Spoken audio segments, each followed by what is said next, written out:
Hello à tous, j'espère que vous allez bien. PEA versus CAC 40. Malheureusement, encore pour moi, cette semaine, ça va être le titre de ma vidéo. Pour moi, 2023, c'est dead. Ça a été, je pense, validé cette semaine. C'est dead, je n'arriverai pas à 19K, je n'arriverai pas à 20K. Tous les dossiers spéculatifs que j'avais pris pour essayer de les atteindre, je les ai vendus. Atos, BioUV, Visiomed et même Clariane. Voilà. Donc tous ces dossiers-là, j'ai laissé tomber. Le marché est trop fort, je ne peux rien contre ça. Donc mes deux ventes de la semaine, bien sûr, c'est Clariane, vous l'avez vu. Je l'ai vendu parce que je ne sais pas où ça va, je ne sais pas quand est-ce que ça repartira. Peut-être que ça repartira en 2024, mais j'en sais rien du tout. Et puis Visiomed, la drama qui est arrivée, je ne comprends pas trop. Bref, je préfère me débarrasser de ces dossiers-là qui servent finalement à rien, à pas grand-chose, si c'était me faire perdre de l'argent. Ça c'est clair et net, c'est validé. Clariane, j'avais une grosse position quand même, j'avais plus de 1000 euros dessus, donc j'ai perdu quasiment 150 euros sur Clariane. Et sur Visiomed, j'ai perdu aussi beaucoup, je crois 130 euros aussi sur Visiomed. Bon, c'est comme ça après, il n'y a pas de souci.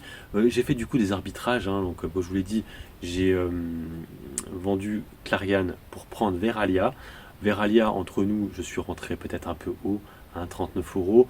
Je vous rappelle que le bon prix sur Veralia, c'est plus vers les 32 euros. Donc là, du coup, j'y suis pas vraiment. J'ai gardé un peu d'argent, j'ai mis que 500 euros sur Veralia. En gros, il faut que j'arrive à peu près à 1000 euros sur la valeur. Donc j'en reprendrai si on redescend à 35 et j'en reprendrai encore une troisième fois si on descend à 32 euros. Sur Veralia, le rendement est quand même très sympathique sur le dossier. C'est pour ça que je me suis dit, et puis il a des très bonnes marges, Veralia. C'est pour ça que ça n'a rien à voir avec, comment elle s'appelle, Clariane. L'autre dossier que j'ai pris du coup, c'est Thales à la place de Visiomed, parce que bon, Visiomed, c'était une valeur très spéculative. Thales est un peu plus qualitatif, elle est au CAC 40. C'est une valeur qui est là vraiment avec ces tensions qui est un peu partout dans le monde, qui est vraiment une valeur très recherchée actuellement, qui est un peu valeur défensive, mine de rien. Donc voilà, maintenant au nouveau portefeuille, ça va être ça, dans des valeurs un peu donc Thales, Novo Nordisk pour la santé. Et puis du coup Veralia dans tout ce qui est en rapport avec le verre, des valeurs un peu pricing power pour le coup, quoique ouais, si un petit peu quand même, surtout Veralia. La dernière qui va me manquer en pricing power, ça va être une valeur luxe. Ce sera entre Interparfum ou LVMH. Je vais voir, je pense que ça va être LVMH, on va prendre le plus simple. Et ce sera en fait, même là actuellement je pourrais en prendre du LVMH, on est à 780. J'aimerais bien attendre les 746 pour rentrer sur LVMH. Parce que, bon, voilà, mais je prendrai deux. Si on descend à 740, j'en prendrai deux actions. Si j'en prends maintenant, j'en prendrai peut-être qu'une seule sur LVMH. Donc, performance du portefeuille bien moins bonne que le CAC 40. Donc, ça que je ne voulais pas dire en début de vidéo. Donc, j'ai fait en performance de portefeuille sur la semaine 600 euros de perte. Donc, j'étais à 17 780. Je suis actuellement à 17 180. Donc ça fait une perte supérieure à 3%, alors que le CAC 40 lui aussi a perdu 2,50, mais a fait mieux que moi de nouveau. Je le fais toutes les semaines, il me bat, c'est impressionnant. C'est vrai que cette semaine j'étais plutôt bon et ça a commencé à bugger, mais comme très souvent en deuxième partie de semaine avec Clariane et avec Visiomed, parce que sinon j'étais en avance et à chaque fois il y a un truc qui va pas. Et là, donc là cette semaine c'était du coup Clariane et Visiomed, je les aurais pas eu, j'aurais fait mieux je pense. Donc en fait ça fait suite à plein d'échecs, Atos, du coup Clariane et Visiomed, du coup ça fait 3 échecs d'affilée que je suis obligé de sortir et de valider moins-value. Les prochaines validations de moins-value qui pourrait avoir, c'est bien sûr Pire et Vacances, le dossier où j'ai déjà 20% de moins-value. Ça pourrait être la prochaine qui chute assez violemment, parce que c'est vrai que pour l'instant on voit qu'on est passé sur une très mauvaise tendance. Pour l'instant je garde, mais je sais pas trop qu'est-ce que je fais. J'aimerais bien jouer la valeur un peu vacances, et surtout avec les Jeux Olympiques, mais j'ai l'impression qu'il y a un truc qui va encore me tomber dessus et que ça va vraiment fuser à la baisse. On voit que les valeurs vacances actuellement c'est pas trop le cas. Compagnie des Alpes c'est pas bon, Air France c'est pas bon. Donc voilà, Pire et Vacances c'est pas bon non plus. Il n'y a que Accor. À la limite il faudrait que je fasse un arbitrage avec Accor, quoi. Mais bon, en fait arrêtez maintenant les arbitrages. Et puis dans les valeurs aussi j'ai le moins-value, j'ai Neoen aussi. Mais bon, ça je vais la garder, énergétique. Voilà, donc j'ai beaucoup de moins-value actuellement, mon portefeuille par rapport à mes PRU, je suis en moins-value, hein. Ça fait déjà 2 ou 3 semaines hein, que c'est ça. On va pas se prendre la tête, hein, c'est comme ça. Moi en fait là maintenant je me la prends plus. Ça fait déjà une semaine ou deux que je commence à plus trop me la prendre. Je me dis que franchement 2023 c'est foutu.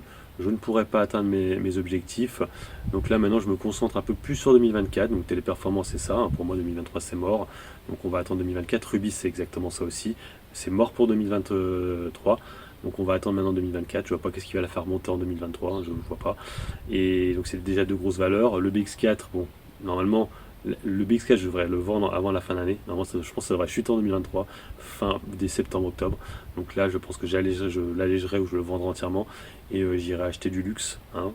Et puis après, on va attendre tranquillement. Maintenant, moi, le but de mon portefeuille, c'est d'essayer, hein, là pour l'instant c'est le cas, de ne pas finir en moins-value sur l'année. Hein, pour l'instant, ce n'est pas le cas, hein. J'ai commencé le début d'année à 15 008, la fin d'année plutôt, et actuellement je suis à 17 100. Il me manque 1000 euros, mais c'est vrai que c'est vite parti, hein. C'est très vite parti. Donc attention, attention, attention. Donc ouais, ça va être mon but, ça va être ça, hein, de finir dans le vert cette année. Mais je le sais que je n'atteindrai pas 19K et je n'atteindrai pas 20K, c'est mort. Peut-être en 2024, en tout cas cette année ce sera pas possible.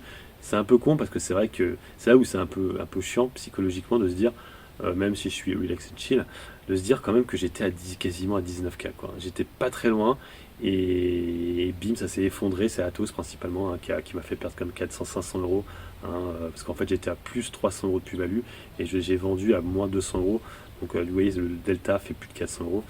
Donc c'est ça, hein, principalement, qui m'a fait perdre, plus toutes les autres valeurs que je vous ai dit tout à l'heure, là, Visiomed, du coup, Clariane, où j'ai eu des moins-values à peu près de 150 à 200 euros à chaque fois. Donc du coup, tu repères à chaque fois un peu d'argent. Mettez en commentaire si vous voulez que je continue à faire les vidéos mon portefeuille versus le CAC, ou que j'arrête, parce que c'est vrai que là, de toute façon, maintenant, je pense que je vais sous-performer le CAC jusqu'à la fin d'année. Hein, il y aura peut-être des semaines, je ferai peut-être un peu mieux. Et puis, on verra du coup en 2024, hein, parce que là, pour l'instant, je pense que mes dossiers ne sont pas les bons dossiers pour 2023. Et sinon, en fait, il faudrait que je fasse tout un rééquilibrage, ce que je fais déjà un peu, de portefeuille. Mais j'ai pas envie de vendre toutes mes moins-values, ce sera un peu stupide. Hein, d'accord, hein, 500 euros de moins-value sur Téléperformance, pour aller le mettre sur LVMH qui, après, derrière, si ça rechute violemment, non, autant le prendre quand le BX4 aura monté. C'est plus logique, hein. Voilà, sur ce, je vous laisse. N'hésitez pas à mettre un commentaire sous la vidéo, un petit pouce bleu, c'est motivant. Et vous abonnez à la chaîne si vous aimez le contenu. Allez, ciao, ciao.